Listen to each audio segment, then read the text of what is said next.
बड़े बड़े देवता भगवान ब्रह्मा जी के समीप गए और कहा सबका तेज अपहरण हो रहा है, सूर्य भी निस्तेज होते जा रहे हैं, हम देवताओं की शक्ति क्षीण होती जा रही।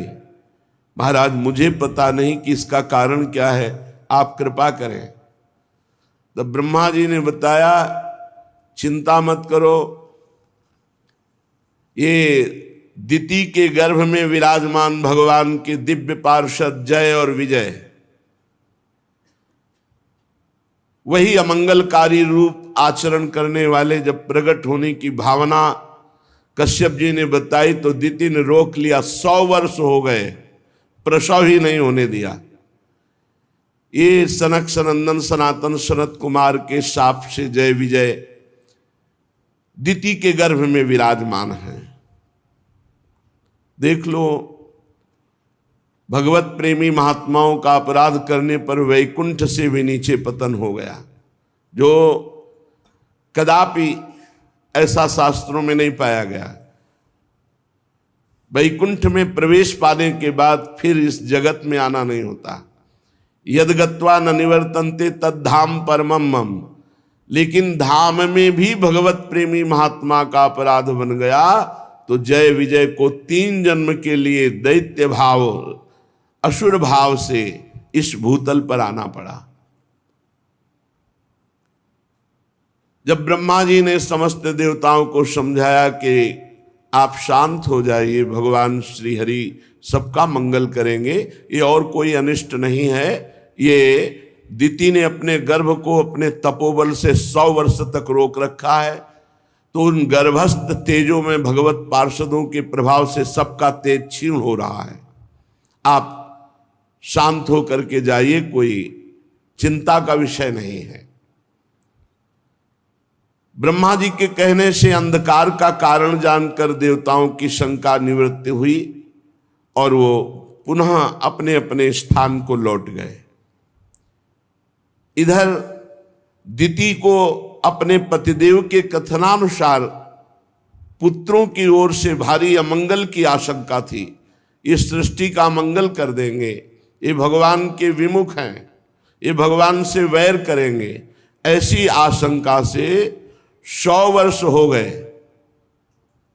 गर्भ को गंभीरता पूर्वक धारण की, इनको हम आने ही नहीं देंगे बाहर।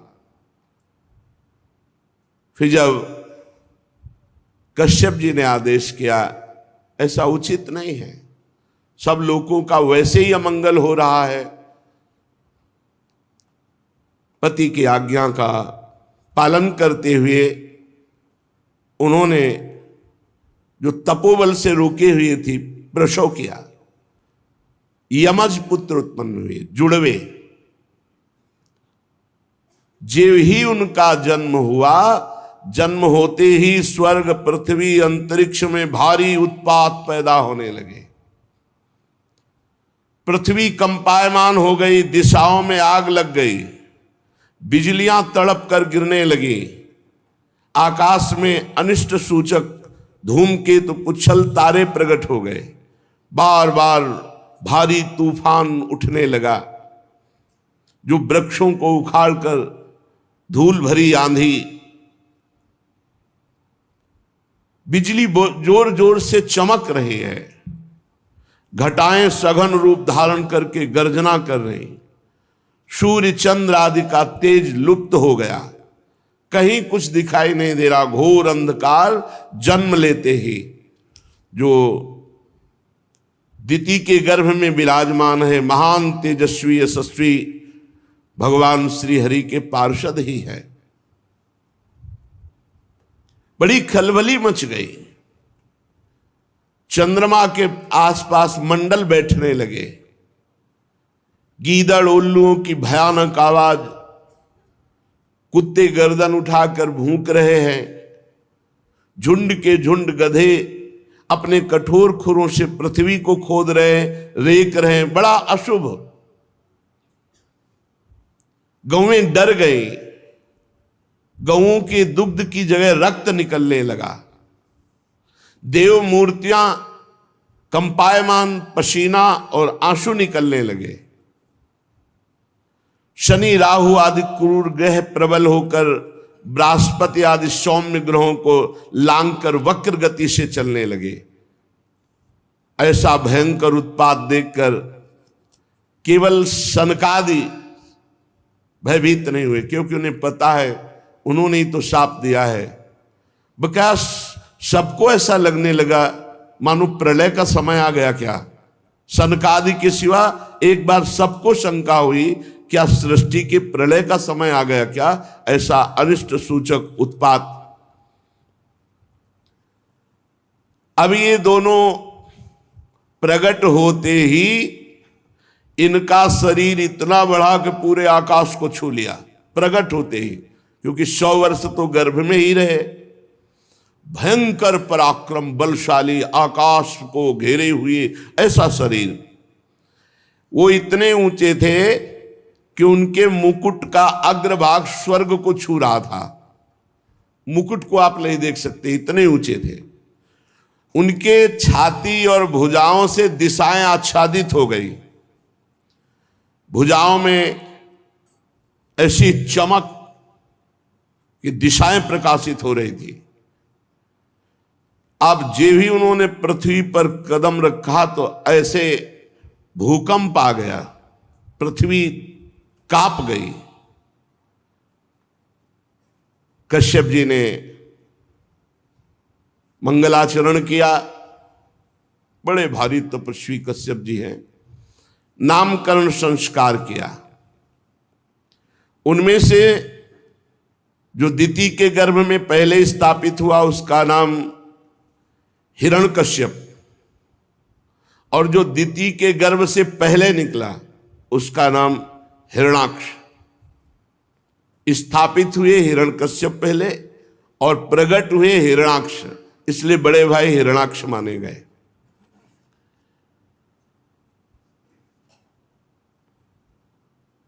हिरण्यकश्यप तो ऐसा मत वाला बलवान कि अपनी भुजाओं के बल से मारता पर्वतों को तो चकनाचूर हो जाते।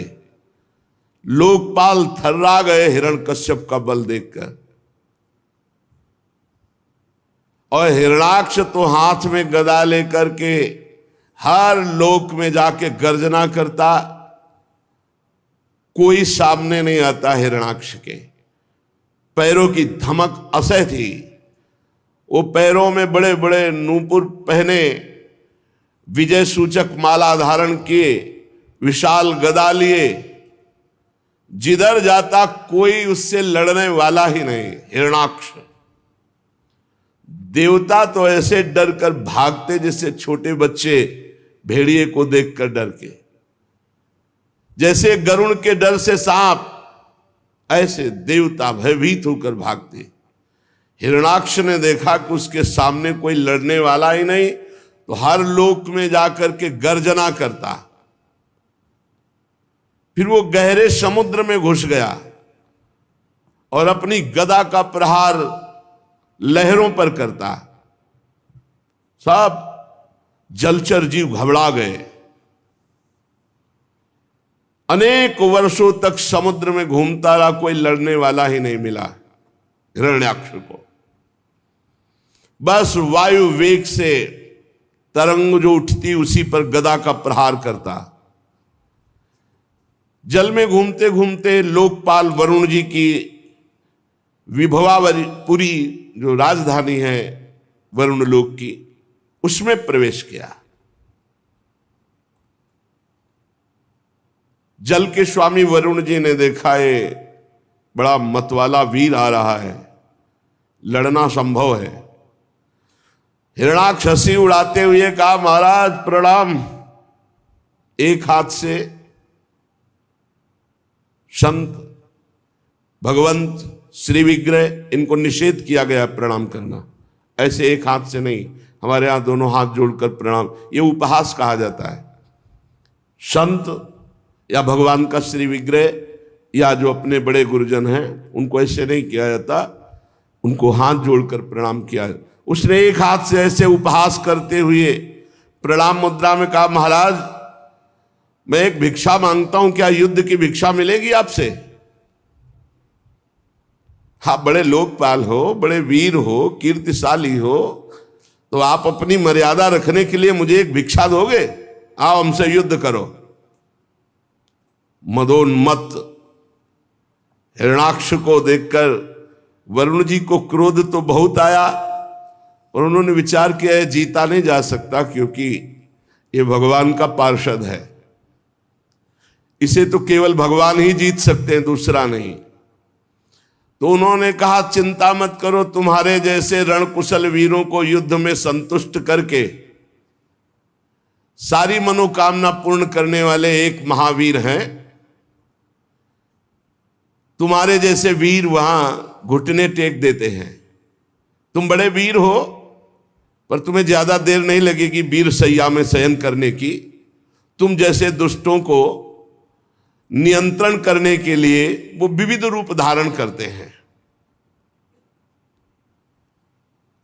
वरुण जी की बात सुनकर के बड़ा प्रसन्न हुआ, बोला बताओ तो जरा ऐसा वीर त्रिभुवन में कौन है जो मेरी भुजाओं को युद्ध में तृप्त कर सके।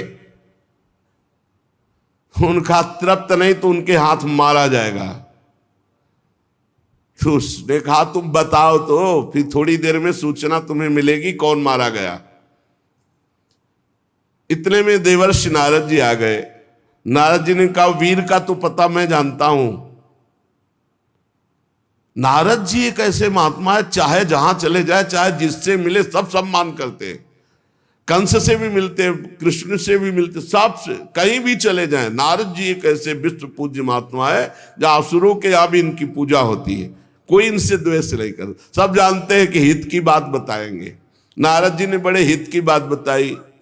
विश्व विजयी हिरणाक्ष, तुम्हारी भुजाओं को तृप्त करने के लिए रसातल में एक वीर है जो वाराह रूप में विराजमान है, और पृथ्वी लेने गया है। तुम जाओ, पूर्ण तृप्त हो जाओगे। ऐसे वीर हैं जो युद्ध में तुम्हें पूर्ण तृप्त कर। वो खिलखिला के हंसा और कहा जंगली पशु सुअर से मेरा युद्ध? अरे क्या बात करते हो नारद जी। नारद जी ने कहा ना समझ, अभी तुम नहीं जानते हो। एक बार जाओ तो रसातल तो पहुंचो। जल को चीरता हुआ वो महावीर हिरण्याक्ष जब गया तो देखा श्याम वर्ण विशाल शरीर, कोई साधारण सूकर थोड़ी थे, वो तो भगवान ने वाराह रूप धारण किया था। जाकर के दहाड़ा हिरणाक्ष और गए ना समझ, छोड़ पृथ्वी को और मुझसे युद्ध कर। सुराधम, मैं तुझे ही खोज रहा था। मैं देखकर तुझे समझ गया कि तू सूकर नहीं है, तू हरि है। भगवान का पार्षद है। ये माया से लुका छिपी तू दूसरों के सामने कर। ठीक बात कह रहे। ये लुका छिपी हम अज्ञानियों के सामने कर सो, वो ज्ञान शिरोमणि है। मेरे नेत्रों के सामने तेरा माया का जादू नहीं चलेगा। और भगवान ने कहा तो दृढ़ वैर, देख लो दृढ़ वैर, ये दिव्य पार्षद है। हम बहुत हृदय से प्रणाम करते हैं कि भगवान की आज्ञा पालन। हम माता कैकेयी को बहुत प्रणाम करते हैं। एकांत में भगवान राम जी ने कहा था माता ये बात ना कौशल्या जी पूर्ण कर सकती है और ना सुमित्रा जी पूर्ण कर सकती। माँ तू मुझे बहुत प्यार करती है, मेरा अवतार जगत कल्याण के लिए हुआ है। माँ यदि कल प्रातः काल राज्याभिषेक स्वीकार कर लिया तो जिस कार्य के लिए आया वो कार्य नहीं हो पाया। इसलिए माँ तू कृपा करके मेरा 14 वर्ष का वनवास ऐसा तू मांग। कैकेयी जी ने वो बात स्वीकार की। देखो अपने प्यारे राम जी की इच्छा के लिए अपनी निंदा सही। अपने प्यारे भरत का वियोग सहा, भरत ने कभी मां नहीं कहा, और वैधव्य सहा, जगत की निंदा सही। ये विशेष जो भगवान के प्रियजन होते हैं इनको समझ पाना बड़ा कठिन होता है। तेरी माया दूसरों के सामने चलेगी, मेरे सामने नहीं चलेगी। मैं तेरा नाश करने के लिए समर्थ हूं, हिरणाक्ष कह रहा है। मूढ़, तेरा जो बल है वो योग माया ही है ना। तुझ में कोई पुरुषार्थ नहीं, केवल योग माया से तू बली है। आज मैं तुम्हारी योग माया को चकनाचूर करूंगा। जब मेरे हाथ से छूटी हुई गदा तुम्हारे सर पर पड़ेगी तो तुम्हारी योग माया नहीं बचा पाएगी तुम्हें। तब जितने तेरी आराधना करने वाले भक्त देवता ऋषिगण है ना, ये तब समझ पाएंगे कि तेरे से भी बलवान हिरण्याक्ष है। हिरण्याक्ष भगवान को ऐसे दुर्वचन बोल रहा था। भगवान अपने दांत पर पूरी संपूर्ण पृथ्वी भयभीत हो गई। भगवान ने कहा तुम चिंता मत करो, बिल्कुल चिंता मत करो, तुम हिलोगे भी नहीं, तुम्हें थोड़ी भी कोई परेशानी नहीं होगी। भगवान वो बोलता गया, पीछे ललकारता गया। भगवान आए और पृथ्वी को स्थापित किया। तीखी दाढ़ वाला वो हिरण्याक्ष भगवान से कहता जाता है, बड़े वीर हो, तुम्हें भागने में लज्जा नहीं आती, लेकिन तुम कुछ भी कर सकते हो, तुम्हें संकोच शर्म तो है नहीं। अरे मैं ललकार रहा हूं, मुझसे युद्ध करो। भगवान ने जब आधार शक्ति का प्रयोग करके पृथ्वी को स्थापित किया, ब्रह्मा जी फूलों की वर्षा कर रहे हैं, प्रभु कार्य संपन्न हुआ। मनुष्य रूपा की संतान इसी में पलेगी। आप पृथ्वी लाकर बड़ा जगत का उपकार किया, मंगल किया। फूल बरसते देखकर हिरण्याक्ष ने कहा बहुत अच्छा लग रहा होगा बारा भगवान से, अब मेरी गदा की भी वर्षा सहो। और उसने भगवान को कट वचन कहते हुए गदा का प्रहार किया। भगवान ने सहज में उसकी गदा फेंकी हुई पकड़ ली। अरे दुष्ट, तुझ जैसे मृत्यु पास में बंधे हुए अपनी आत्म प्रशंसा करने वालों पर महापुरुष जन ध्यान नहीं देते। आत्म प्रशंसा करना अपने सारे पुण्यों का नाश कर लेना है। आत्म प्रशंसा का मतलब होता है अपनी मुख से अपनी बड़ाई करना, कभी नहीं करना चाहिए, इससे सारे पुण्य नष्ट हो जाते हैं। तुम क्या समझते हो हमने ये किया, हमने ये किया, वो सब जा रहा है, सब खत्म हो रहा है। अगर कोई तुम्हारी प्रशंसा करने लगे, राधा राधा राधा, तुरंत काट दो, राधा राधा राधा। अरे भगवान की कृपा, गुरु की कृपा से कुछ बन जाए तो बन जाए, मुझ जैसे अधम से क्या बन। ऐसे अपनी प्रशंसा करना और दूसरे की निंदा करना सारे पुण्यों का नाश कर लेना है। भगवान कह रहे हैं तू अपने मुंह से आत्मश्लाघा कर रहा है, अरे अभागे तू मृत्यु के पास में बंधने वाला है। हां, तुझ जैसे वीर से मैं भयभीत होकर भागूंगा। अरे भाई मेरी सामर्थ्य कहां कि तुम्हारे सामने खड़ा हो जाऊं। भगवान वाराहदेव निशंक होकर ऐसा उत्तर दे रहे। अब जब दैत्य ने देखा कि भगवान उपहास कर रहे तो क्रोध से तिलमिला उठा और बड़े वेग से मुष्टिका का प्रहार किया, घूसे का प्रहार भगवान पर। देखो भगवान के श्रीअंग का स्पर्श प्राप्त कर रहे। भगवान टेढ़े होकर के अपने को प्रवीणता पूर्वक बचा लिया। जैसे योग सिद्ध पुरुष पर मृत्यु आक्रमण करती है तो वो परमात्म चिंतन में स्थित होने के कारण उस पर मृत्यु का कोई प्रभाव नहीं पड़ता। जैसे बताया कि जब भक्त का शरीर छूटता है तो जैसे मतवाले गजराज हाथी से गले की माला टूट कर गिर जाए उसको पता भी नहीं चलता, ऐसे जन्मत मरत दुषा दुख होई। वो योगी को जो जिसका चित्त परमात्मा में लगा हुआ है, भक्त को जिसकी चित्त वृत्ति भगवान में लगी हुई है, और ब्रह्मज्ञानी को जो आत्मबोध प्राप्त है, तीनों को मृत्यु का दुख नहीं होता। अब तो वो क्रोध से ओट चबाता हुआ हिरण्याक्ष गदा लेकर बार बार घुमाकर भगवान पर झपटा। प्रभु वो गदा प्रहार कर ही पाता कि अपनी गदा से उसकी दाईं भौं पर प्रहार किया, पर हिरण्याक्ष ने अपनी गदा में वो प्रहार रोक लिया। अब भगवान और हिरण्याक्ष का भयंकर युद्ध देवता लोग तो फूले लिए खड़े हैं, भगवान इसको ज्यादा खिलाइए मत, ये बहुत बलवान है। ब्रह्मा जी भी कहने लगे, देव ये दुष्ट दैत्य बड़ा प्रबल है, ये भक्त देवता ब्राह्मण गौ निरपराध जीव इनका नाश करने वाला है, और जो इनका नाश सोचता है आप उसका विनाश जरूर कर देते हैं। इसलिए महाकंटक रूप है प्रभु, इससे खिलवाड़ मत करो। ये दुष्ट बड़ा मायावी घमंडी निरंकुश है, प्रभु आप ऐसे खिलवाड़ कर रहे हैं जैसे कोई गरुड़ सांप के बच्चे से खेले।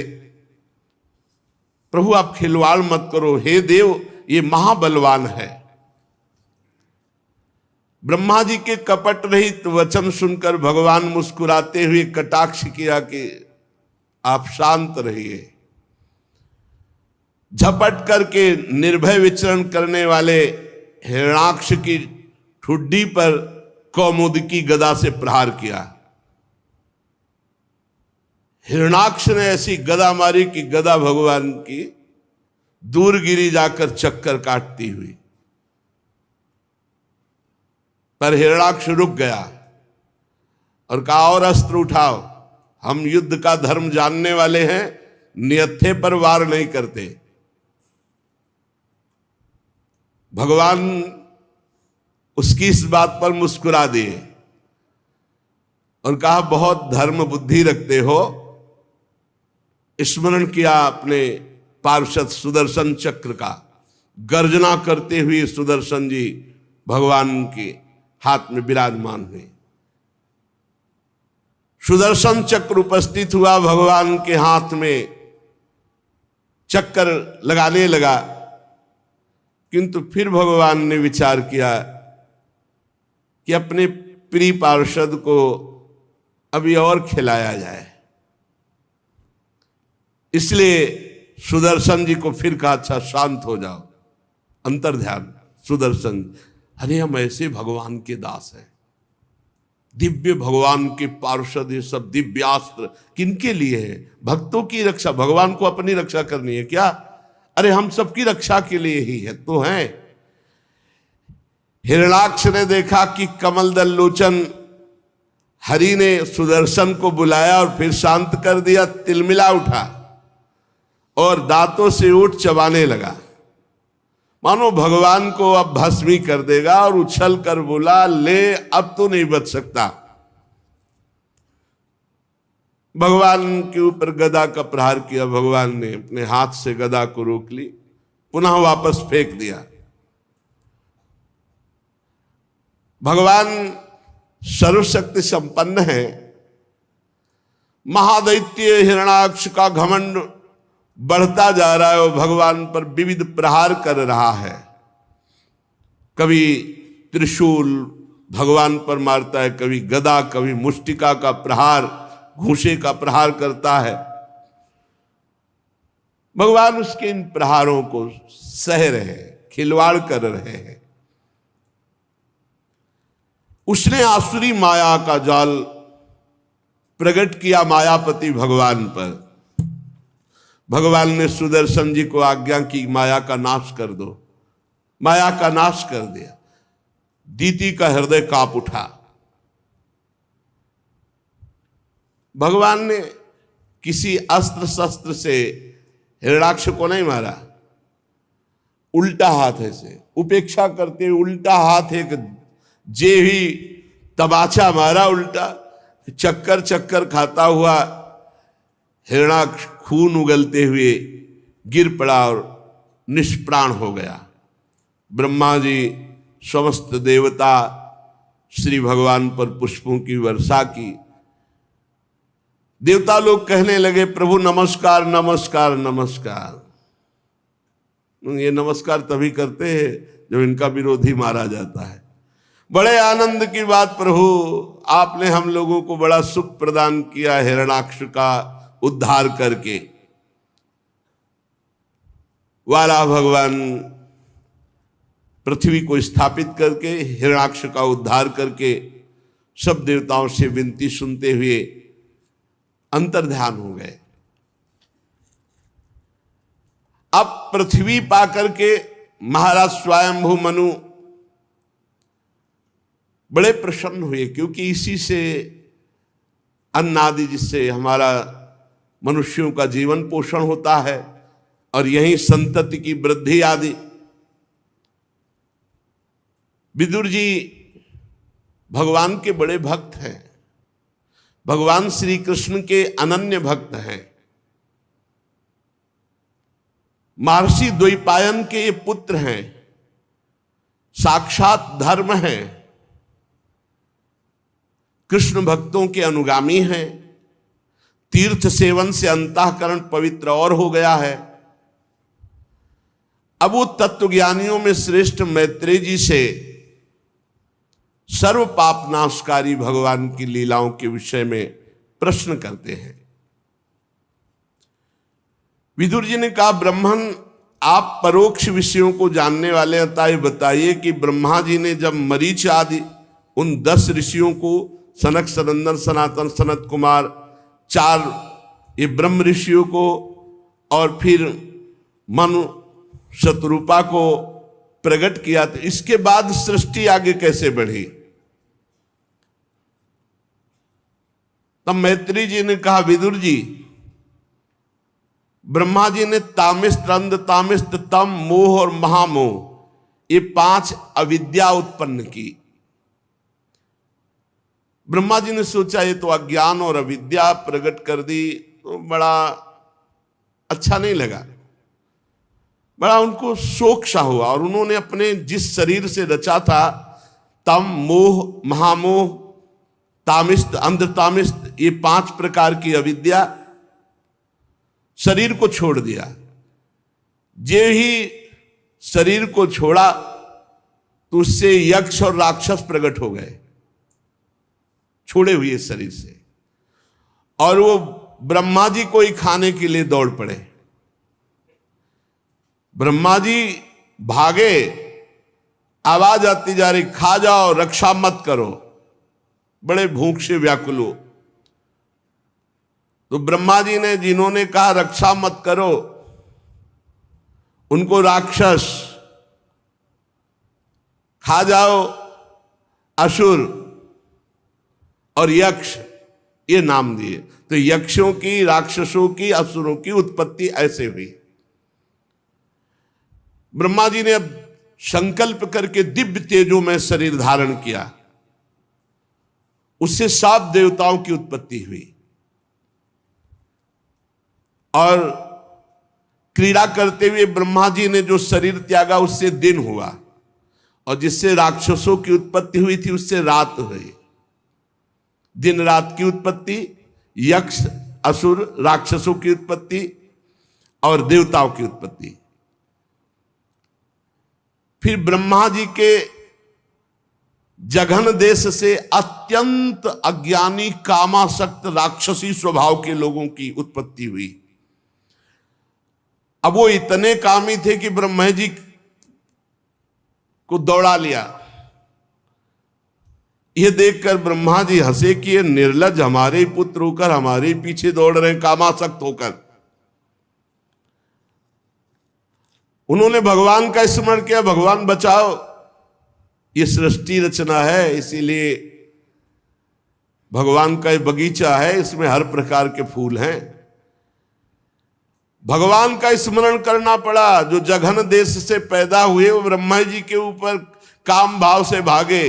ब्रह्मा जी भागे, देखा बच नहीं पाएंगे, तो भगवान को पुकारा, प्रभु रक्षा करो, आपने कहा था सृष्टि रचना, और ये ऐसी सृष्टि है कि हमारे कोई तंग करने चले हैं।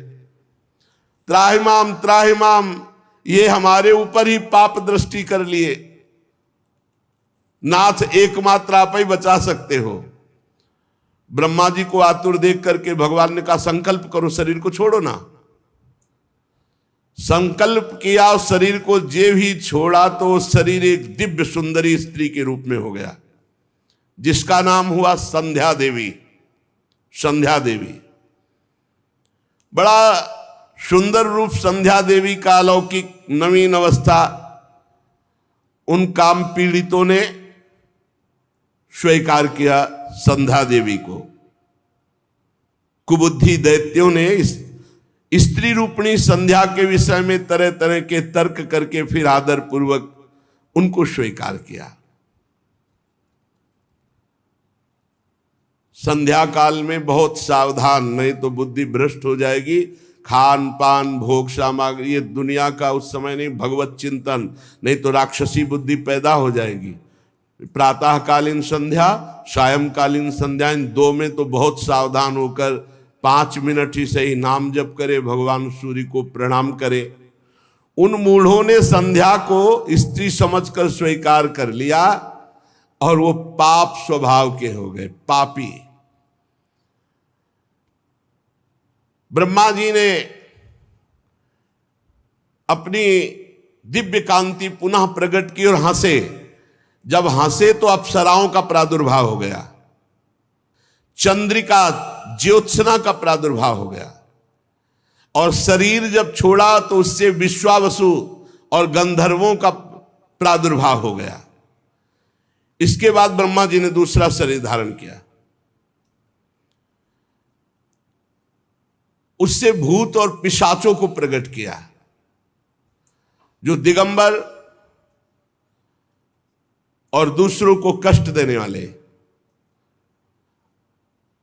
और ये किसके ऊपर भूत पिशाच आक्रमण कर सकते हैं? जम्हाई रूप, जो शरीर छोड़ा भूत पिशाच प्रकट करके तो जम्हाई रूप हो गया।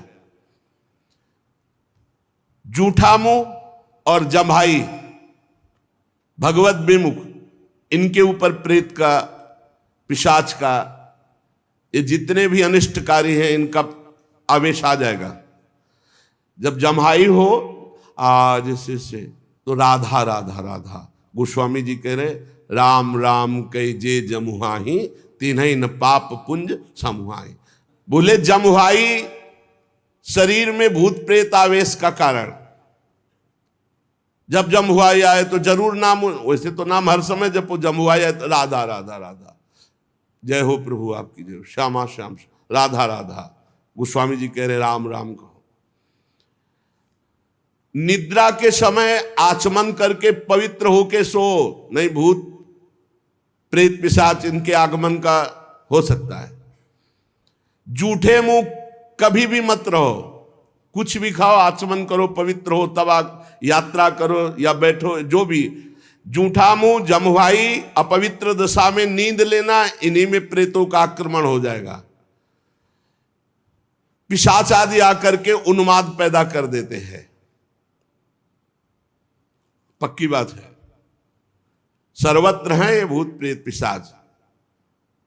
जूठे मुंह मत रहो, जमुहाई के समय नाम जप करो, जब नींद आवे तो पवित्र होकर के आचमन करके शयन करो, और भगवान का नाम स्मरण चल रहा है तो कोई भी जीते विनायक शुभ अशुभ, विघ्न करे नहीं कोई, विघ्न करे नहीं कोई, डरे कलिकाल कष्ट भय। ये भूत प्रेत उन्हीं के ऊपर आक्रमण करते जो भूत प्रेत के आचरण और स्वभाव वाले होते हैं। ऐसी क्षमता नहीं कि किसी को छू लें, किसी को दंड दे दें, किसी को पकड़ लें, ऐसा नहीं। जो भूत प्रेत आचरण वाले हैं ना, जिन आचरणों से वो भूत प्रेत बने, वही आचरण जो करता है, जूठे मुंह रहता है, भगवत विमुख रहता है, पवित्र रहता है, उन्हीं के ऊपर आक्रमण होता है। फिर ब्रह्मा जी ने उस शरीर को छोड़ा, एक नया शरीर धारण किया तेजोमय। उससे साध्यगण और पितृगणों की उत्पत्ति हुई। और उस शरीर को जब छोड़ा तो साध्यगणों ने क्रमशः काव्य और हव्य, पिंड दान आदि के रूप में स्वीकार किया। फिर ब्रह्मा जी ने नवीन शरीर धारण किया, उससे सिद्धों की उत्पत्ति की, विद्याधरों की उत्पत्ति की, और अंतर्धान नामक तेजोमयी एक स्थिति, अंतर्ध्यान हो जाना। फिर ब्रह्मा जी ने प्रतिबिंब देखा तो बड़ा सुंदर रूप लगा, तो उससे किन्नरों की उत्पत्ति की, किम पुरुषों की उत्पत्ति की। फिर ब्रह्मा जी उस शरीर को त्याग दिए तो उषा काल अपनी पत्नियों के साथ मिलकर के ये किम पुरुष और किन्नर ब्रह्मा जी के गुणगान करने लगे। फिर ब्रह्मा जी विचार करने लगे कि विशेष सृष्टि का विस्तार नहीं हो रहा, तो क्रोधित होकर हाथ पैर ऐसे ऐसे तो उससे सर्पों की उत्पत्ति हो गई। ऐसे किया, फण वाले सर्प, बिना फण वाले सर्प, बड़े भयंकर क्रूर स्वभाव के नाग, इनकी उत्पत्ति हो गई। क्रोधित होकर हाथ पैर ऐसे अवयवों को फैलाकर, हाथ पैरों को फैलाकर जब ऐसे ऐसे किया तो उससे नाग उत्पन्न हो गए, सर्प उत्पन्न हो गए, फण रूप धारण किए हुए बड़े भयंकर विषधारी। ब्रह्मा जी ने कहा ये भी एक भयानक सृष्टि हो। ये सब ब्रह्मा जी के अंदर वही संकल्प होता जा रहा है जो भगवान कराना चाहते हैं। फिर ब्रह्मा जी ने पवित्र होकर मनुओं की सृष्टि की जिससे सब प्रजा की वृद्धि हो। फिर उस अपने पुरुषाकार शरीर का त्याग कर दिया। देवता गंधर्व आदि मनुओं की सृष्टि देखकर बहुत प्रसन्न हुए। बोले विश्वकर्ता ब्रह्मा जी, आपने मनुओं की सृष्टि की, इससे बहुत सुंदर सृष्टि प्रकट होगी।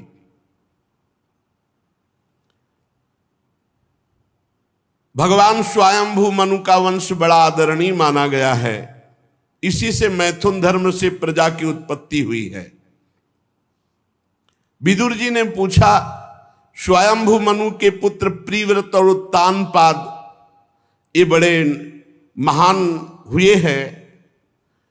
फिर आपने बताया कि देहूति जी करदम जी को ब्याही गई थी, तो देहूति जी तो बड़े योग लक्षण से संपन्न महापुरुष थी, उनका करदम जी से कैसे ब्याह हुआ? और देहूति और करदम जी से कौन कौन सी संतानें हुई? विदुर जी ने प्रश्न किया। तब मैत्रेय जी ने कहा, विदुर जी, जब करदम जी प्रकट हुए तो भगवान ब्रह्मा ने आदेश किया, जाओ सृष्टि का विस्तार करो। तो सृष्टि के विस्तार के लिए तो ब्याह चाहिए। तो 10,000 वर्ष तक सरस्वती नदी के तीर पर एकाग्र चित्त से शरणागत वरदायक भगवान श्री हरि की आराधना की, पत्नी प्राप्त करने के लिए 10,000 वर्ष तक। ये सतयुग के आरंभ में कमल नयन भगवान श्री हरि ने देखा, कठोर तपस्या कर रहे मूर्तिमान ब्रह्ममय भगवान भव्य दिव्य रूप धारण करके प्रकट हुए।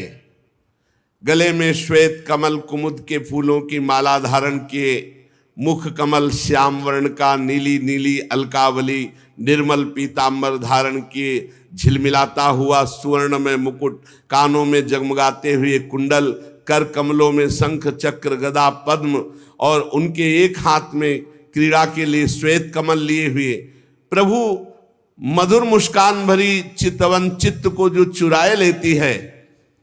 श्री चरण कमल गरुण जी के कंधे पर विराजमान है। वक्षाय स्थल में श्रीवत्स चिन्ह और कौस्तुभ मणि है। प्रभु करदम जी के सामने आकाश स्थित गरुण पर विराजमान होकर दर्शन दिए और कहा, आँख खोलो, तुम्हारी तपस्या पूर्ण हुई। जे ही देखा गरुण पर विराजमान भगवान श्री हरि, साष्टांग प्रणाम किया और प्रेम पूर्ण चित्त से हाथ जोड़कर भगवान की स्तुति की। करदम जी ने कहा, स्तुति करने योग्य परमेश्वर, आप संपूर्ण सत्वगुण के आधार हैं। योगी जन उत्तरोत्तर शुभ योनियों में जन्म लेकर अंत में योग के द्वारा आपके दर्शन से ही पूर्ण भगवत प्राप्ति होती है। उत्तरोत्तर जनलोक, महालोक, तपलोक, सत्यलोक, लेकिन इसमें जीवन मुक्त या परब्रह्म प्राप्ति या भगवत दर्शन नहीं।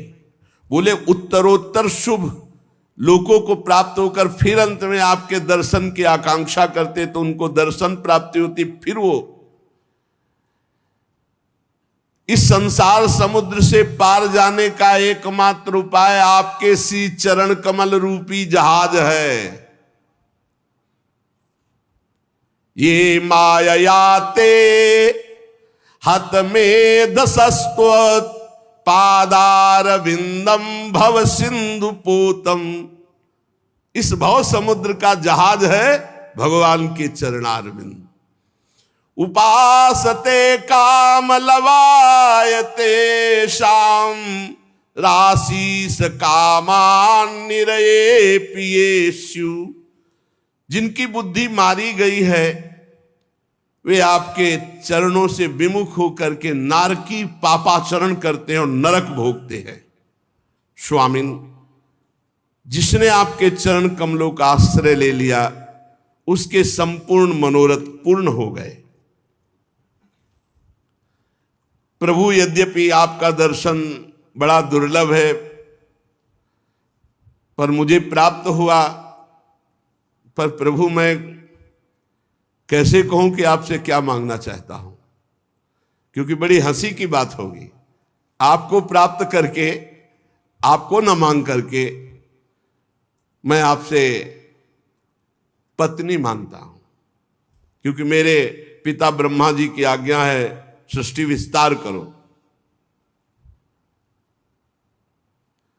आप स्वरूप से निष्क्रिय होने पर माया के द्वारा सारे संसार का व्यवहार चलाने वाले हैं। थोड़ी सी भी आपकी उपासना कर ले तो उसकी दुर्गति नहीं होगी। ये बातें पकड़ने वाली हैं। थोड़ी सी भी हरि की उपासना हो जाए तो दुर्गति नहीं होगी। ऐसे आपके श्री चरण कमल बंदनी है, मैं आपको बार बार नमस्कार करता हूं। मैत्रेय जी कहते, भगवान प्रणय भरी मुस्कान से करुणामयी चितवन से देख रहे थे। करदम जी की तरफ गरुण जी के कंधे पर विराजमान थे। श्री भगवान ने कहा, तुमने बड़ा आत्म संयम किया, 10,000 वर्ष तक जितेंद्रीय रहकर एकाग्र होकर मेरी आराधना की। मैं पहले से व्यवस्था कर दिया जो तुम चाह रहे हो। प्रजापति, मेरी आराधना कभी निष्फल नहीं होती। एक एक बात पकड़ना। एक बार आपने कृष्ण कहा है, राधा कहा है, राम कहा है, हरि कहा है, एक बार आपने भगवान को प्रणाम किया है, एक बार थोड़ी भी पत्र पुष्पादि से भगवान की सेवा की, कभी निष्फल नहीं होगी। और जिनका चित्त निरंतर मेरे में लगा हुआ है उन महात्माओं का तो क्या कहना। थोड़ी सी भी जिसकी आराधना हो गई वो निष्फल नहीं होगी, वो दुर्गति को प्राप्त नहीं। और जो रात दिन भजन कर रहे हैं उन महात्माओं का क्या कहना। तुम्हें पत्नी चाहिए। आदि सम्राट महायशस्वी स्वयंभू मनु, जो ब्रह्मावर्त में रहकर 7 समुद्र वाली सारी पृथ्वी का शासन करते हैं, परम धर्मज्ञ महाराज महारानी शतरूपा के साथ तुमसे मिलने परसों यहां आएंगे। और उनकी एक रूप यौवनशील गुणों से संपन्न श्याम लोचना कन्या जो योग से संपन्न है, वो विवाह के लिए स्वयं लेकर आपके पास आएंगे। भगवान से मांगा पत्नी, तो पत्नी कैसी मिल रही। आदि सम्राट महाराज मनु की पुत्री योग संपन्न देवी देहुति, वो यहां आकर के तुम्हें कन्यादान करेंगे, अर्पण करेंगे। जैसा तुमने भावना में सोचा है वैसी ही वो पत्नी है। वो राजकन्या तुम्हारे योग्य है, तुम योगी वो योगी। बड़ी सुंदर देहूती जी। 9 कन्याएं तुम उत्पन्न करोगे और उनके अनुसार मरीचि आदि ऋषिगण स्वीकार करेंगे, उसी से सृष्टि बढ़ेगी। तुमने मेरी आराधना की, सारे कर्मफल मेरे को समर्पित किए, इसलिए तुम्हें आत्मज्ञान प्रदान करने के लिए मैं स्वयं तुम्हारे पुत्र रूप में प्रकट होऊंगा। ये अपनी तरफ से भगवान ने वरदान दिया। यही कृपा भगवान की होती है। जीव जब विषय मांगता है तो भगवान विषय के साथ अपनी कृपा दे देते हैं, जिससे उसका परम कल्याण हो जाता है। इसीलिए किसी और से मत मांगिए, मांगिए तो प्रभु से मांगिए और प्रभु के ऊपर छोड़ दीजिए। पूरा करें या ना करें, श्रद्धा पर फर्क ना पड़े तो महामंगल हो जाएगा।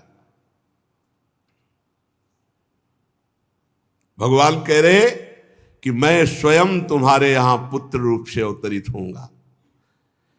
विदुर जी करदम ऋषि से इस प्रकार कहकर भगवान श्री हरि सरस्वती नदी से अंतर्ध्यान हो गए। गरुड़ जी पर तो विराजमान ही थे। भगवान बड़े करुणामय हैं। हमें लगता है कि अगर विषय भी मांगे तो भगवान से ही मांगे। देखो विषय तो दिया ही, और स्वयं कह रहे कि मैं स्वयं आऊंगा। पुत्र रूप में भगवान कपिल के रूप में आए और बहुत सुंदर ज्ञान का उपदेश करके दोनों को, कर्दम जी को भी और देवहूति जी को भी परम पद प्रदान किया। श्री हरि के चले जाने पर बताया था परसों आएंगे महाराज मनु शतरूपा देवहूति को लेकर के, इंतजार करने लगे।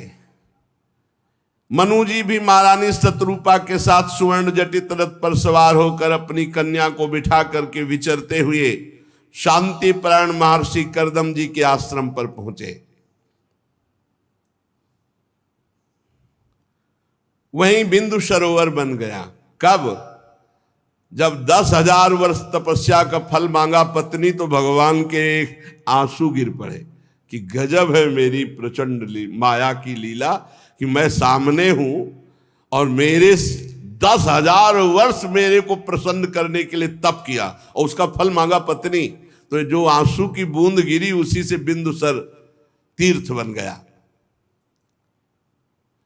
बिंदु सरोवर बड़ा पवित्र तीर्थ है, बड़ा ही सुंदर आश्रम जहां कर्दम जी विराजमान हैं। उन्मत्त मयूर पक्ष फैला फैला कर जगह जगह नृत्य कर रहे हैं। कोकिला कुहुक रही है। कदम्ब, चंपक, अशोक, करंज, बकुल, अशन, कुंद, मंदार, कुटज, इनके बड़े बड़े वृक्ष हैं। जलकाग, बतख, हंस, कुरर, जलमुर्ग, सारस, चकवा, चकोर, चकवी, ये सब कलरव कर रहे हैं। और वहां जंगल में हरिण, सुअर, स्याही, नीलगाय, हाथी, लंगूर, सिंह, वानर, नेवला, कस्तूरी मृग, सर्प, ये सब दिखाई दे रहे हैं। ऐसा घोर जंगल जहां कर्दम जी वास कर रहे हैं। मनु जी वहां पहुंचकर देखा तपस्या से अस्थिमात्र हुए रहे शरीरा। कर्दम जी का शरीर ऐसा, एक वलकल की लंगोटी, पूरा शरीर कृश, गर्मी, सर्दी, बरसात सब सह रहे। विशाल नेत्र, सिर पर जटा सुशोभित, वलकल का चीर धारण किए हुए, प्रसन्न मुद्रा में स्वयंभू मनु पधार रहे। ये देख करके अर्घ दान किया। राजा का, भगवान का स्वरूप माना जाता है। अर्घ दान किया और प्रणाम मुद्रा में होकर के कहा आतिथ्य स्वीकार कीजिए। मनु जी ने कर्दम जी के द्वारा दी हुई पूजा स्वीकार करके फिर कर्दम जी की पूजा की। राजा ऋषि को भगवान का स्वरूप मान करके, तो ऋषि राजा को भगवान का स्वरूप मानकर दोनों की आराधना। कर्दम जी ने कहा देव आप भगवान श्री हरि की पालन शक्ति स्वरूपा है, राजा है। निसंदेह सज्जनों की रक्षा और दुष्टों का संहार करने के लिए भगवान ही राजा रूप से विराजमान है। मैं आपसे जानना चाहता हूं कि आपकी क्या सेवा करूं, आपका प्रयोजन क्या है, मेरे लिए आज्ञा क्या है। जो आज्ञा करोगे मैं निष्कपट भाव से उसे स्वीकार करूंगा। मनु जी ने कहा वेद मूर्ति भगवान ब्रह्मा ने वेदमय विग्रह की रक्षा के लिए तपस्या, विद्या और योग, इनकी रचना की है।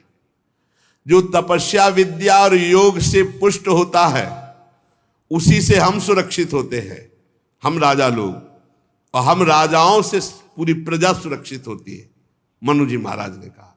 इसीलिए हर राजा के ऊपर एक महाराजा विराजमान रहता है। देवराजेंद्र त्रिभुवनपति तो ऊपर बृहस्पति जी, महाराज विदेहराज जनक तो सदानंद जी, चक्रवर्ती सम्राट महाराज दशरथ तो वशिष्ठ जी, हर जगह। और जिस राजा का संबंध किसी महर्षि से नहीं है वो ठीक निर्णय करने वाला राजा नहीं होगा। किसी राजा के ऊपर जब महाराजा का शासन होता है तो शास्त्र सम्मत प्रजा पालन रूपी परम धर्म का वो निर्वाह कर पाता है। जो तपस्वी है, जो विद्या, योग और गुणों से संपन्न है, ऐसे महापुरुष के द्वारा हम राजा लोग सुरक्षित होते हैं, हम राजाओं के द्वारा पूरी प्रजा सुरक्षित होती है, ऐसा महाराज मनु जी ने कहा। वैसे मुझे कोई संदेह नहीं, क्योंकि आपके दर्शन मात्र से मेरे हृदय में अपार आनंद है। मनु जी महाराज ने कहा, आपका दर्शन अजितेंद्रीय पुरुष को हो ही नहीं सकता है। मेरा बड़ा भाग्य है जो आप जैसे महर्षि का दर्शन, चरण स्पर्श और रज माथे पर चढ़ा सका। मेरे भाग्योदय से ही आपका दर्शन हुआ है। प्रभु, ये मेरी कन्या है और इसके वर के लिए मैं बहुत चिंताग्रस्त हो रहा था। भगवत इच्छा से मेरे हृदय में आया कि ये कन्या मैं आप ऋषि को प्रदान करूं। ये प्रियव्रत उत्तानपाद की बहन है। अवस्था, शील, गुण, योग सब पूर्ण है। क्या आप इस कन्या रत्न को स्वीकार करते हैं? महाराज मनु जी ने प्रार्थना की कर्दम ऋषि से, और ये भी आपको बहुत प्रेम करती है, क्योंकि एक बार देवर्षि नारद जी ने आकर आपकी शील, विद्या, रूप, आयु, गुण, तपस्या का वर्णन किया। तब से इसने मन में आपको ही पति के रूप में वर्ण किया है। मैं बड़ी श्रद्धा से अपने इस कन्या रत्न को समर्पित करता हूं। आप इसे स्वीकार करें और गृहस्थोचित कार्य के लिए आप सब प्रकार से समर्थ हैं, अर्थात योग संपन्न है। आप सब व्यवस्था कर सकते हैं। जो प्राप्त भोग का तिरस्कार करके फिर दूसरों के आगे हाथ फैलाता है तो उसका मान भंग होता है। प्राप्त भोग का, तो जो भोगों का त्याग करता है उसी को तो विरक्त कहते हैं। मैंने सुना है, देखो आगे जो बोल रहे, मैंने सुना है आपकी विरक्ति एक सीमा तक है क्योंकि आप विवाह करना चाहते हैं। अब ये बात समझ लीजिए, क्योंकि आपका ब्रह्मचर्य एक सीमा तक है। ये बात नहीं, मनु जी ऐसे कैसे बोल सकते? आप नैष्ठिक ब्रह्मचर्य का नियम नहीं लिए हुए हैं। इसीलिए मैंने आपसे प्रार्थना की कि एक कन्या रत्न मैं आपको प्रदान करता हूं। कर्दम मुनि ने कहा, ठीक है, मैं भी विवाह करना ही चाहता हूं, और आपकी कन्या का अभी तक किसी पुरुष ने वाग्दान नहीं लिया, इसलिए हम ब्राह्म विधि से विवाह करेंगे। ये सर्वश्रेष्ठ विधि होती है। ब्राह्म विधि, दैव विधि, आर्ष विधि, प्राजापत्य, आसुर, गांधर्व, राक्षस और पैशाच, ये 8 प्रकार की विवाह की विधियां हैं। इसमें सबसे श्रेष्ठ विधि होती ब्राह्म विधि, जिसमें मध्यस्थ ब्राह्मण होता है जो मंत्रों के द्वारा पाणी ग्रहण संस्कार कराता है, और पिता सम्मान के साथ कन्यादान करता है, और वर पाणी ग्रहण स्वीकार करता है, वो वैदिक सिद्धांत के अनुसार। राजन, हमारी कन्या आभूषण आदि शोभा को तिरस्कृत करने वाली सुंदरी है। आभूषणों से श्रृंगार करने पर सुंदरता बढ़ती है, लेकिन हमारी कन्या इतनी सुंदर है कि आभूषणों का तिरस्कार करती है, और वो आपके योग्य है। एक बार ये महल पर विराजमान छत में थी कि विश्वावसु गंधर्व ऊपर से विमान से निकले और हमारी कन्या को देखा, मूर्छित होकर छत पे गिर गए। इतनी सुंदर देहूति जी है। और इस समय मैं स्वयं आकर प्रार्थना कर रहा हूं कि आप स्वीकार करें, तो इसका मतलब आप स्वीकार करेंगे। ये हमारी बहुत दुलारी लाडली है, उत्तानपाद की प्यारी बहन है, और ये आद्य शक्ति की बहुत बड़ी उपासना कर चुकी है। इसलिए आप इस साध्वी कन्या को स्वीकार करें। पर एक शर्त मैं आपके सामने रखता हूं, जब तक संतान नहीं होगी तब तक आपको गृहस्थ धर्म स्वीकार करना पड़ेगा, क्योंकि आप बैरागी वैसा ले कि 2-4-10 दिन के बाद भी बैराग ले लो। जब तक संतान समर्थ नहीं हो जाएगी तब तक आपको वैराग्य नहीं लेना है, इसके साथ रहना होगा। ये शर्त स्वीकार करें। मैत्रेय जी कहते हैं, परम धर्म का ज्ञान रखने वाले विदुर जी कर्दम जी से इतना कहकर महाराज मनु शांत हो गए। देहूति जी ने दृष्टि डाली करदम जी पर। हड्डी हड्डी केवल शरीर में, त्वचा अलग दिखाई दे रही, हड्डी अलग, नेत्र तेजों में जाजुल्यमान सूर्य के समान। प्रणाम किया चरणों में। मनु जी ने देखा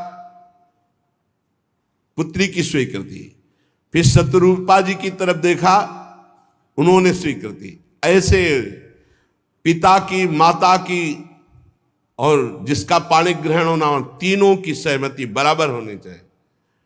देखो कलयुग का माता पिता से कोई मतलब ही नहीं है, और एक और पापाचरण चल गया है, लिव इन रिलेशन।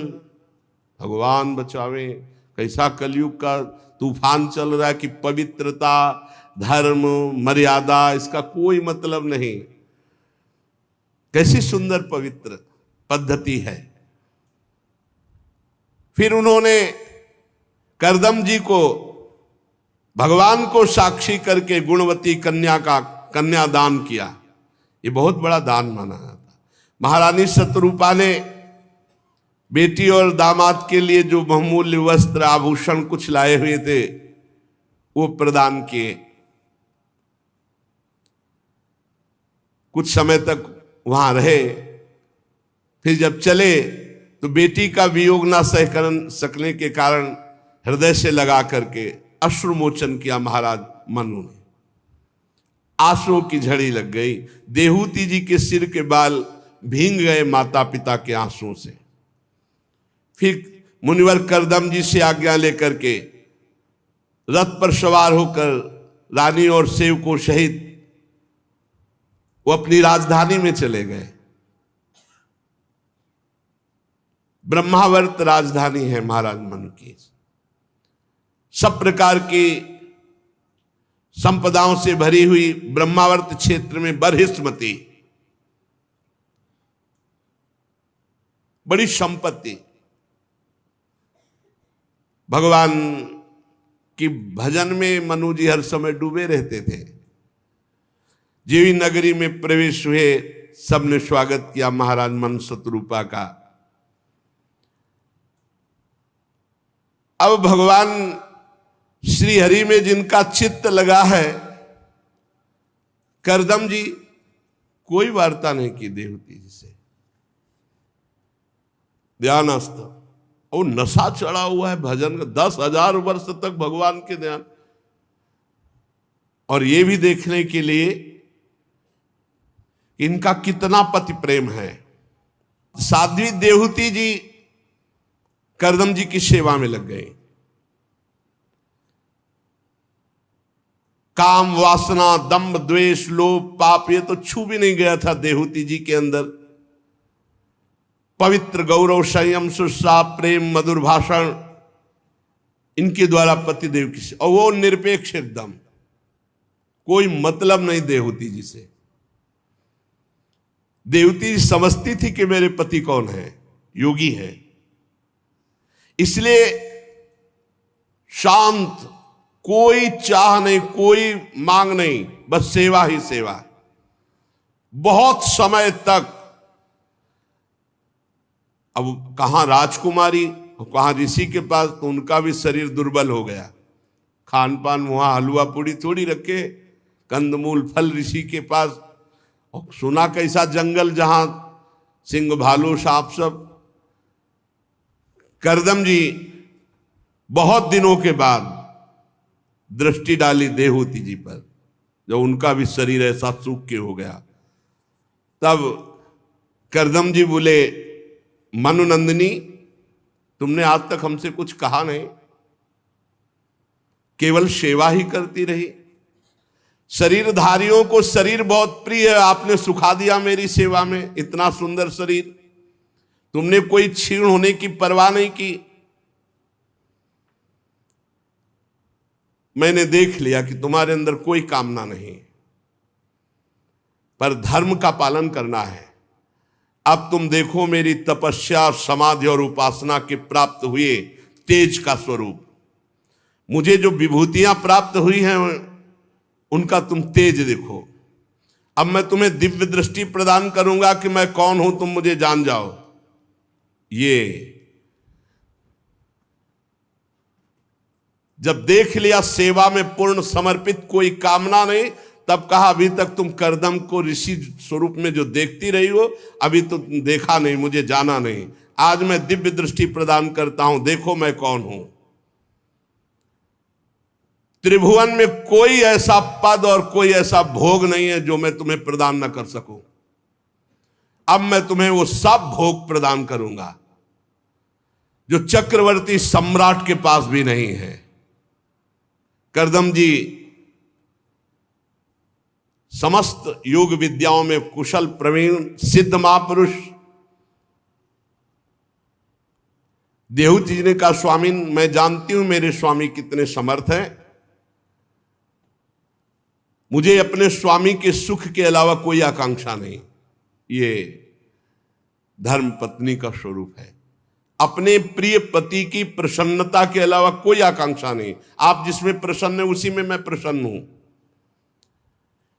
पर प्रभु मेरे पिताजी की बात याद कीजिए, आपने प्रतिज्ञा की थी कि मैं गृहस्थ धर्म का आदर करता हूं, उसे स्वीकार करता हूं, तो आज तक स्वीकार नहीं किया। तो क्या प्रभु गृहस्थ धर्म की पूर्ति होगी?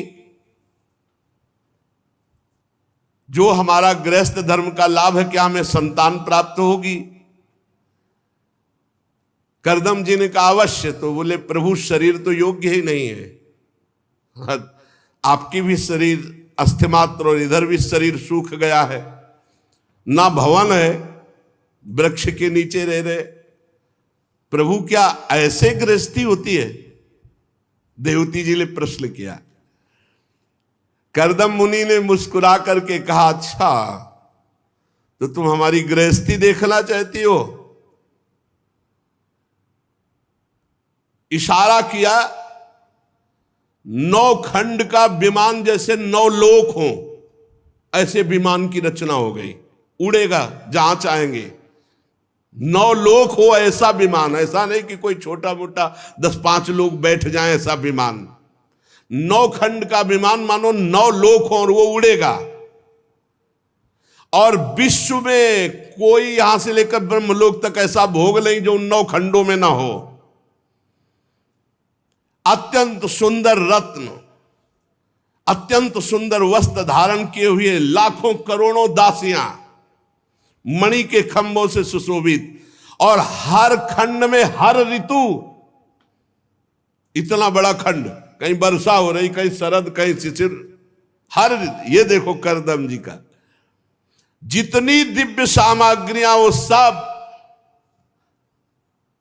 सोचने मात्र से भोग प्रकट हो जाए। रसगुल्ला बने तैयार हैं, बनाने की जरूरत नहीं, गैस सिलेंडर चूल्हा की जरूरत नहीं, योग सिद्धि। सब रेशमी वस्त्रों से सुसज्जित फूलों की माला पहने हुए सुगंध परायण सेवक सेविकाएं प्रकट हो गई लाखों की संख्या में। सुंदर पलंग सैया, सब मूंगे की देहलियां, हीरे के किवाड़, इंद्रनील मणि के शिखर, स्वर्ण के कलश। आज आंखें चकाचौंध हो गई देवती जी के कि मेरे पति कितने सामर्थ्यशाली है। पर अपनी तरफ देखा कि तो उनका, देवी ये बिंदु सरोवर है, इसमें स्नान करके आओ। जे भी देहूती जी उस सरोवर में प्रवेश किया तो उस समय उनके फटे पुराने वस्त्र जो पहना गए थे महाराज, वही सिर के बाल चिपक कर जटा हो गए थे, शरीर में मैल, शरीर कांतिहीन। जे ही गोता लगाया तो 1000 दिव्य देवियां उनके साथ ऐसे करके उठी, तो 1000 दिव्य देवियां, और शरीर नौ किशोर अवस्था, कमल की सी गंध, तेजो में कांति। देवती जी देख करके चकाचौंध हो गई कि सरोवर में कौन सी जड़ी बूटी की एकदम। और वो सब देवियां हाथ जोड़कर खड़ी हुई और कहा, हम आपकी दासियां, आप हमारी स्वामिनी, आज्ञा कीजिए। जो बाल जटाएं बन गए थे एकदम घुंघराले मुलायम केस, सब चमत्कार हो गया संकल्प मात्र से। अब दिव्य निर्मल वस्त्र धारण की हुई, दमकती हुई देहूती जी, ये भगवान का भजन करने से लोक परलोक समस्त सुख प्राप्त होते हैं, पर एक बार तो डट के भजन करे। हरिवंश महाप्रभु कहते हैं, ई परलोक सकल सुख पावत, मेरी सु भैया कृष्ण गुण संचु। दिव्य भोजन सामग्रियां, इतने प्रकार के अमृत, इतने स्वादिष्ट आसो पीने वाले, इतने पदार्थ पाने वाले, बिना बनाए सब। अब देहूती जी ने जे ही दर्पण दिखाया, उन देवियों ने जे ही अपना स्वरूप देखा तो खुद लज्जा युक्त हो गई। इतना सुंदर स्वरूप देहूती जी का, कांतिमान, दिव्य आभूषणों से सुशोभित, मुख सुंदर, दंतावली, शास्त्रों देवियां स्तुति कर रही हैं। करदम जी ने अब देहूती जी को देखा, विवाह काल से अभी तक गृहस्थ धर्म की दृष्टि से नहीं देखा, दृष्टि अलग अलग।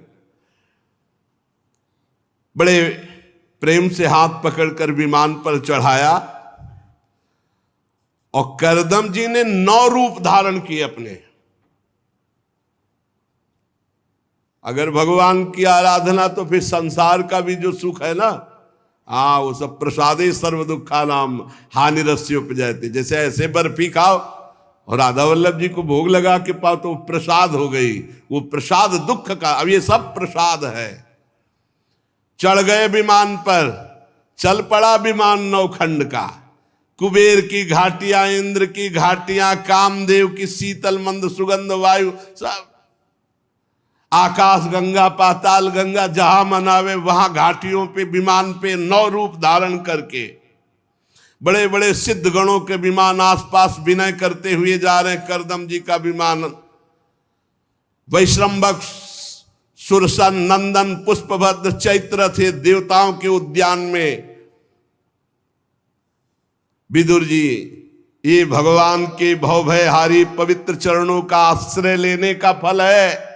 कौन सी ऐसी त्रिभुवन में वस्तु है जो भगवान के भक्त को ना प्राप्त हो जाए।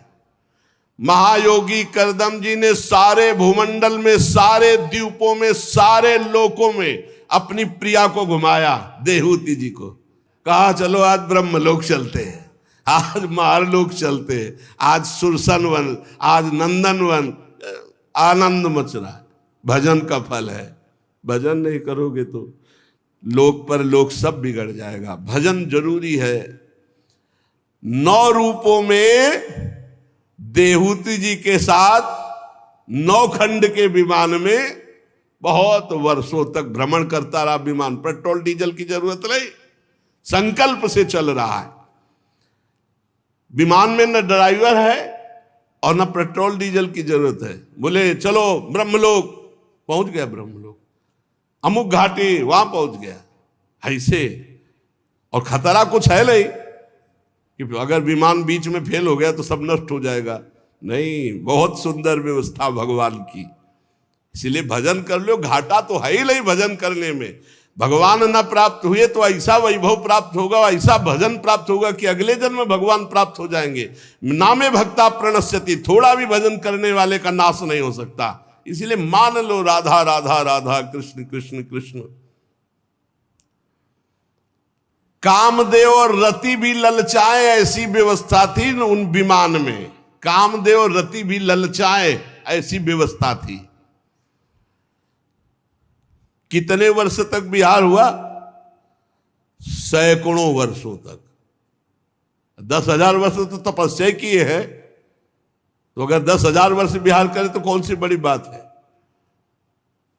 और ये सब समय ऐसा लगा मानो मिनट भर में निकल गया भोगों में। करदम जी ने विचार क्यों, वो विचारवान भक्त होता है। विचार, इतना लंबा समय, ऐसी ऐसी सुख सुविधाएं, फिर भी मन में तृप्ति नहीं, इंद्रियों में वही लालसा। अब 9 कन्याएं प्रकट हुई श्री देहूती जी से। जब 9 कन्याएं प्रकट हुई इसके बाद का बस अब ये विमान भी अंतर्ध्यान हो जाएगा, सारी भोग सामग्री अंतर्ध्यान हो जाएगी, गृहस्थ धर्म का लाभ मिल चुका और मैं अब कठोर संन्यास व्रत का पालन करते हुए भगवान की प्राप्ति करूंगा। देवहूति जी के आंसू आ गए और उनका भगवान अभी नहीं, आपने जो प्रतिज्ञा की थी वो निर्वाह कर दी, लेकिन मेरे को अभयदान देने वाला भी कौन आया है? ये कन्याएं तो मैं दे दूंगी, लेकिन मेरे को अभयदान, फिर इनके लिए वर, कन्याओं के लिए? प्रभु नहीं नहीं, अभी आप संन्यास नहीं ले सकते, अभी आपके धर्म की पूर्ति नहीं हुई। परमात्मा से विमुख रह करके कोई अगर पुरुष ऐसा बोले तो बात अलग है, आप तो परमात्मा के सम्मुख और आराधना कर चुके हैं। पुत्रियों के लिए वर खोजिए और मेरे कल्याण की बात बता करके तब आप जा सकते हैं, ऐसे नहीं। अज्ञानवश यदि आप जैसे महापुरुषों का संग हो जाए तो अमोघस्य वो संगता प्रदान करके भगवत प्राप्ति कराता है। प्रभु ना तो अभी हमारी पुत्रियों का ब्याह हुआ है और ना हमें अभी ज्ञान हुआ है भगवत प्राप्ति का, इसलिए मैं अभी आपको जाने के लिए अनुमति नहीं दी। और बिना पत्नी की अनुमति के संन्यास लिया नहीं जाता। ये जो मनमानी करते हैं उनको भगवत प्राप्ति नहीं होती। देवहूति जी ने जब ऐसी बात की तो करदम जी ने कहा एक बात याद आ रही है, उस समय आप नहीं थी, भगवान के जब हमें दर्शन हुए और उन्होंने आपका परिचय बताया कि आप पत्नी रूप में प्राप्त होंगी, तब उन्होंने ये कहा था 9 कन्याएं होंगी और 10वें में मैं स्वयं आऊंगा तुम्हारा उद्धार करने के लिए। दूसरे राजकुमारी तुम खेद मत करो, तुम्हारे कल्याण और हमारे कल्याण के लिए अविनाशी भगवान पधारने वाले हैं। तुम अब व्रतों का पालन करो, संयम से रहो, निरंतर नाम जप करो, भजन करो। अब भगवान आने वाले हैं जो हमारे तुम्हारे अहंकार की, देहाभिमान की ग्रंथि का भेदन करेंगे। बहुत प्रसन्न हुई देवहूति जी, पूर्ण विश्वास था कि मेरे पति साक्षात भगवान ही हैं। निर्विकार जगत गुरु भगवान श्री पुरुषोत्तम की आराधना में जो हर समय लगा हुआ है वो भगवान का ही स्वरूप। तस्मित् जने भेदा अभावात्। जैसे काष्ठ से अग्नि प्रकाशित होती है, ऐसे ही देवहूति जी से भगवान प्रकट हुए। मेघ गर्जना होने लगी, गंधर्वगण गान करने लगे, अप्सराएं नृत्य करने लगी, आकाश में देवताओं के नगाड़े बजने लगे, दिव्य पुष्पों की वर्षा हुई। सरस्वती नदी के तट पर करदम जी के आश्रम में स्वयं भगवान ब्रह्मा जी आए और साक्षात परब्रह्म परमात्मा भगवान श्री हरि सांख्य शास्त्र का उपदेश करने के लिए अपना अवतार धारण कर रहे हैं, इसलिए सबने आकर के वहां वंदना की। ब्रह्मा जी ने कहा, प्रिय करदम, तुमने जो तपस्या की, दूसरों का मान दिया, उसका फल ये हुआ कि आज स्वयं भगवान तुम्हारे यहां पधारे। वो कितना मंगलमय गृहस्थ जीवन जिसके घर में भगवान पधारे या भगवान का कोई प्रेमी भक्त पधारे। सो कुल धन्य उमा सुन जगत पूज्य सुपनीत। वो जगत पूज्य परम पावन कुल है जिसमें भगवान का कोई प्रेमी भक्त पधारे। ये तो साक्षात भगवान पधार रहे हैं। मैं जानता हूं संपूर्ण प्राणियों की निधि भगवान कपिल के रूप में अवतीर्ण हो रहे हैं। ये भगवान का अवतार कपिल देव जी के रूप में है। ब्रह्मा जी ने देवहूति से कहा, राजकुमारी, ये तुम्हारी पति भक्ति का फल है कि स्वयं भगवान तुम्हारे गर्भ से प्रकट हो रहे और तुम्हारे अज्ञान की ग्रंथि का छेदन करेंगे, बड़े बड़े सिद्धों को, सांख्याचार्यों को उपदेश देंगे। इनका नाम कपिल भगवान होगा। ब्रह्मा जी इस प्रकार सब विनय करके देवताओं के साथ हंस पर आरूढ़ होकर ब्रह्मलोक चले गए। करदम जी ने उनकी आज्ञा के अनुसार मरीच आदि प्रजापतियों के साथ अपनी 9 कन्याओं का विवाह किया। कला नाम की कन्या मरीचि को, अनुसुईया नाम की कन्या अत्रि ऋषि को, श्रद्धा नाम की कन्या अंगिरा ऋषि को, हविर्भु नाम की कन्या पुलस्त ऋषि को समर्पित की। और पुलह को उनके अनुरूप गति नाम की कन्या दी, क्रतु के साथ परम साध्वी नाम की कन्या का विवाह किया, भृगु जी को ख्याति नाम की कन्या और वशिष्ठ जी को अरुंधति नाम की कन्या समर्पित की। अथर्वा ऋषि को शांति नाम की कन्या, जिससे यज्ञ कर्म का विस्तार किया जाता है। कर्दम जी ने 9 कन्याओं का 9 महर्षियों से विवाह करके खूब सत्कार किया। विवाह हो जाने पर सब ऋषि कर्दम जी की आज्ञा लेकर आनंद पूर्वक अपने अपने आश्रमों को चले गए। कर्दम जी ने देखा कि साक्षात देवादिदेव भगवान श्री हरि ने ही अवतार लिया है, तो अपने पुत्र कपिल भगवान के पास एकांत में गए और एकांत में प्रणाम किया और कहा, प्रभु, अपने पापों के कर्मों के कारण दुखमय संसार में नाना प्रकार से पीड़ित होते हुए इन मनुष्यों पर आप कृपा करके ये रूप धारण किया है। वैसे तो आप हमें सौभाग्य दिया कि मैं पिता हूं, पर मैं जानता हूं आप कौन हो, इसलिए एकांत में आपको मैं प्रणाम कर रहा हूं। भक्तों की रक्षा करने वाले, हम विषय लोलुपों के द्वारा होने वाली अपनी अवज्ञा का कुछ भी ना विचार करके, क्या कर्दम जी कह रहे, अवज्ञा, क्योंकि आप प्रकट हुए थे, मैंने आपको न मांगकर पत्नी मांगी थी, तो आपने हमारी रक्षा के लिए आज हमारे घर पर अवतीर्ण हुए। वास्तव में आप भक्तों का मान बढ़ाने वाले हैं। प्रभु, प्राकृत रूप से रहित अलौकिक रूप, भक्तों को प्रिय लगने वाला, आप तत्व ज्ञान की इच्छा से प्रकट हुए हैं। आप में समग्र ज्ञान, समग्र वीर, समग्र यश, समग्र वैराग्य, समग्र ऐश्वर्य विराजमान है। नाथ, मैं आप भगवान कपिल की शरण ले रहा हूं। आज मैं तीनों ऋणों से मुक्त हो गया। जिसे भगवत प्राप्ति हो जाती वही तीनों ऋणों से मुक्त होता है, ध्यान रखना। क्या आपकी आज्ञा हो तो मैं सन्यास ग्रहण करूं अब, क्योंकि मैं सन्यास धारण करके कठोर व्रत के द्वारा आपकी आराधना करना चाहता हूं। श्री भगवान ने कहा, मुने, वैदिक लौकिक कर्मों में संसार के लिए मेरे वचन ही प्रमाण है। इसलिए मैंने तुमसे कहा था मैं तुम्हारे यहां जन्म लूंगा, और मैंने सत्य किया, मैं प्रकट हुआ हूं। इस बार मेरा जन्म हुआ है उपदेश देने के लिए।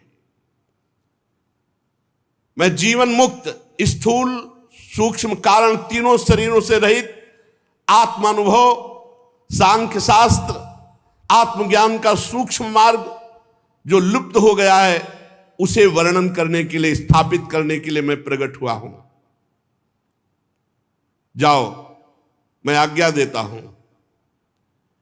इच्छानुसार सन्यास धर्म स्वीकार करो और समस्त इच्छाओं का त्याग करके दुर्जय मृत्यु को जीतकर मेरे को प्राप्त हो। सामने बैठे हैं, कह रहे मेरे को प्राप्त हो। यही अर्जुन जी से कह रहे, भजन के बिना नहीं। भगवान सामने बैठे कह रहे, इच्छाओं का त्याग कर मेरा भजन करते हुए मेरे को प्राप्त हो। इच्छा ही बंधन है। मैं स्वयं प्रकाश संपूर्ण जीवों के अंतःकरण में रहने वाला परमात्मा हूं। जब तुम बुद्धि के द्वारा समस्त इंद्रिय और मन को समेटकर मेरे में लगा दोगे तो अंतःकरण में ही तुम्हें मेरा साक्षात्कार हो जाएगा, हृदय में ही। उसी समय तुम मोक्ष पदवी को प्राप्त कर लोगे मेरा साक्षात्कार करके। और तुम आज से माता देहूति की चिंता मत करो, उनको तो मैं परम पद प्रदान करूंगा। उनके संसार रूप भय को पार करने के लिए मैं आया हूं। आप जाओ, सन्यास ग्रहण करो।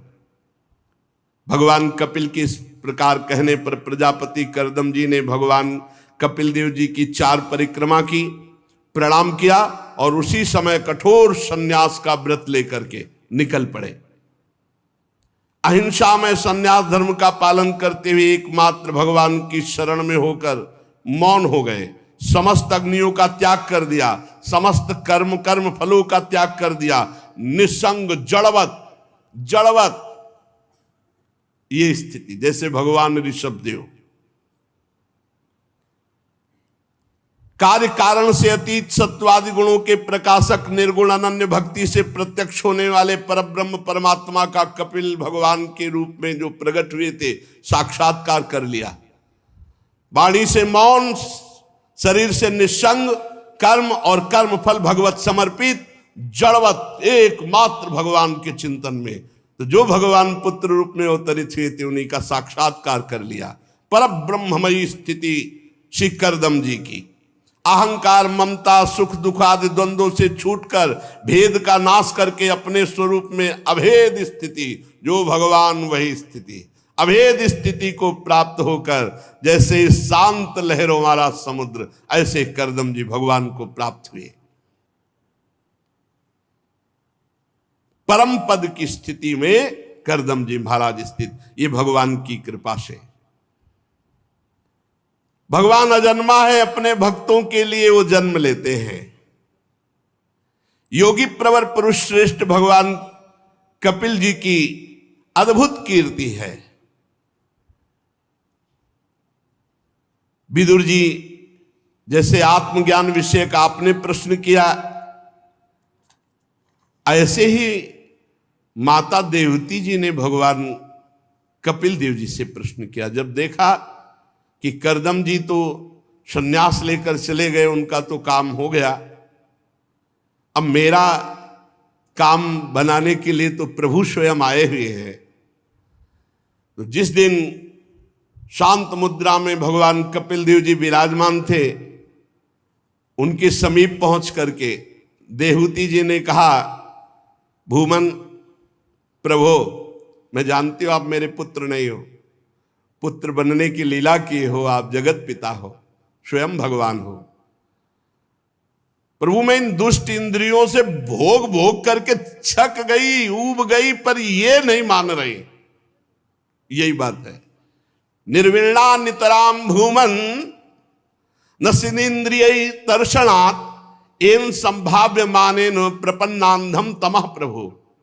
प्रभु ये दुष्ट इंद्रियां इतना भोग भोगी, फिर भी मैं तो ऊब गई, लेकिन ये इंद्रियां फिर भी नहीं ऊबी, उन्हीं भोगों में जा रहे। प्रभु अब इनकी इच्छा पूर्ति करना बंद, ये घोर अंधकार में मुझे ले जा रहे हैं। नाथ मेरे को अब चिंता तो है नहीं, क्योंकि मेरे कल्याण के लिए आप मेरे पुत्र बने हो आकर के, पर मैं अब जन्म परंपरा में नहीं जाना चाहती, मेरा आखिरी जन्म हो, प्रभु कृपा करो। मैं अब इस अज्ञान अंधकार में नहीं डूबना चाहती, मेरे नेत्र आप हो, नाथ मुझे दिखाओ रास्ता, अब मैं जन्म नहीं चाहती, बहुत छक गई इन इंद्रियों से, बड़ी दुष्ट है। हे आदि पुरुष, आप मेरे नेत्र हो जो सूर्य की भांति ज्ञान का मार्ग दिखाओगे। ये अज्ञान का नाश कर, अज्ञान अंधकार का नाश करके ज्ञान रूपी प्रकाश करने वाले, जो मैं देहगे में फंस गई, ये दुराग्रह कैसे मिटेगा? मैं स्त्री हूं, आप मेरे पुत्र हैं, ये दुराग्रह, ये मेरा महामोह कैसे दूर होगा नाथ? ये जो देहाभिमान ये कैसे दूर होगा? प्रभु मेरे तो आप ही हो, संसार रूपी असत वृक्ष के काटने के लिए आप ही कुठार हो। मैं आपसे प्रकृति और पुरुष का ज्ञान प्राप्त करना चाहती हूं, मैं आपकी शरण में हूं। हे भक्तवत्सल, मैं आपको प्रणाम करती हूं, आप ऐसे उपदेश कीजिए जिससे मेरा देहाभिमान नष्ट हो जाए, अज्ञान अंधकार नष्ट हो जाए। जब माता देहूति ने ऐसा प्रश्न किया तो भगवान कपिल देव जी उन्हें उत्तर दे रहे हैं। सो शेष चर्चा आगे। श्री राधा वल्लभ लाल की।